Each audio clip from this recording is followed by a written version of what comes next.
I think it's time for a question of a lady. I see one lady over here. Please stand up if you don't mind. Identify yourself again. Yeah. Yes. I'm Kamala Ganesh from the University of Mumbai. Sir, you talked about the difficulties of governing a country like India with its many diversities of language, ethnicities, and so on, and how the Singapore model really can't work there. But we have survived and flourished as a nation for the last 64 years.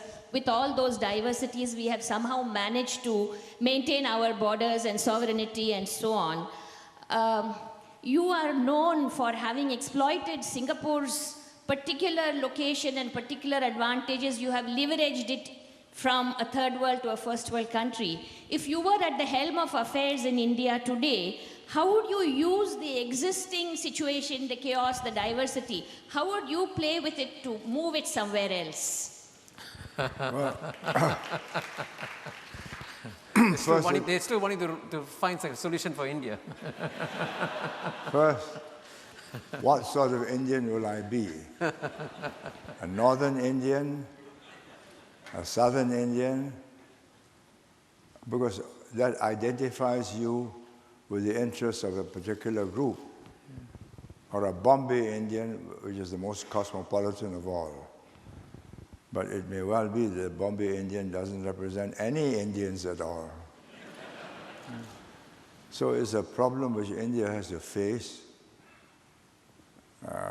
As I said, it springs from the British concept of India. It was a concept which they brought to reality by railways, but it has not overcome the nationality and the ethnic and the language differences. So it is important whoever leads India should find acceptance amongst the widest group of Indians possible. But I think it's very difficult for any Indian leader to find more than 40% of Indians believing that he represents them. If he comes from the north, the northern Hindi-speaking, Punjabi-speaking may support him, or Gujarati-speaking. If he comes from the south, it's even worse. The Madrasi or the Telugu-speaking will support him, but that's it. So it is a problem. It's a structural problem which cannot be easily overcome. You compare that with China, the leader stands up, speaks in Chinese. There are different dialect accents throughout China, but they have the same written language, the same written script, and everybody understands them. And the sense of national identity. Okay, I see a gentleman over there. I'll come to you, Ifti, immediately after the gentleman behind you. Your next, Ifti. My name is Suresh Kumar from Emirates and BD in Dubai. Mr. Lee, you visited Dubai a few years back, I think a few times. This concept of city-states, be it Singapore, Dubai, Hong Kong, and possibly, as you mentioned, Mumbai and possibly Shanghai.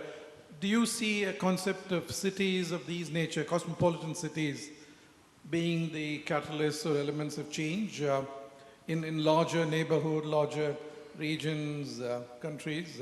How do you see that? I mean, a city can perhaps be a dynamo for changing some of these language barriers, etc. All of them exist in the cities, but somehow the leadership overcomes them. I think cities cannot change countries. Countries create cities. But for a city to change a country, it needs a powerful leader that can appeal across national, linguistic, and ethnic lines.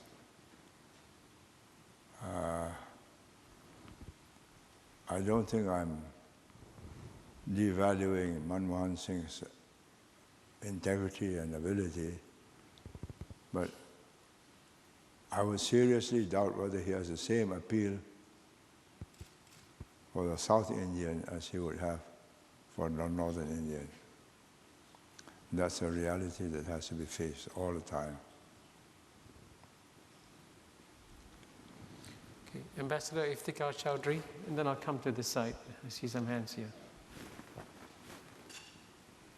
Mr. Lee, I come from non-Indian South Asia, which that is Bangladesh.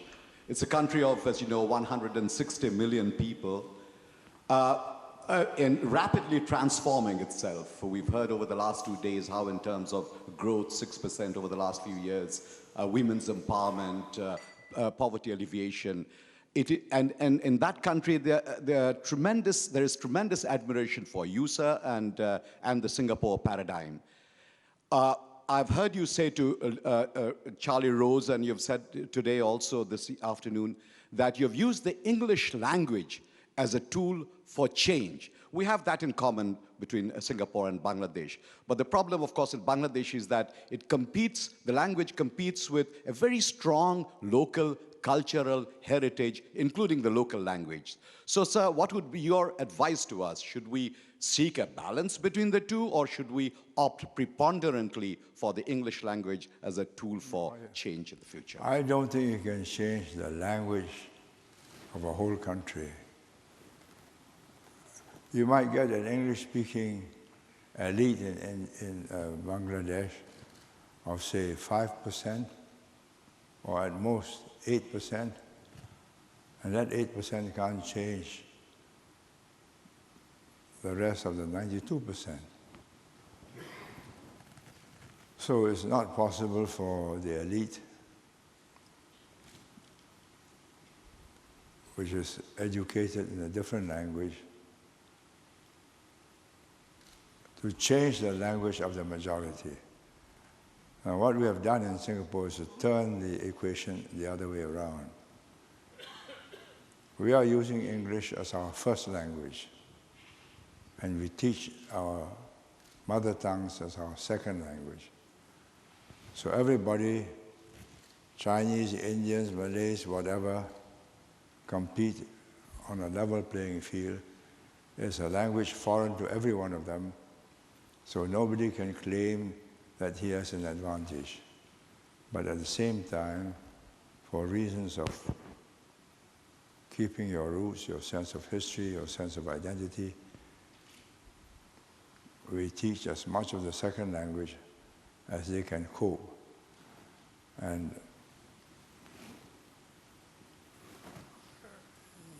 you come from Bangladesh and you know how difficult it is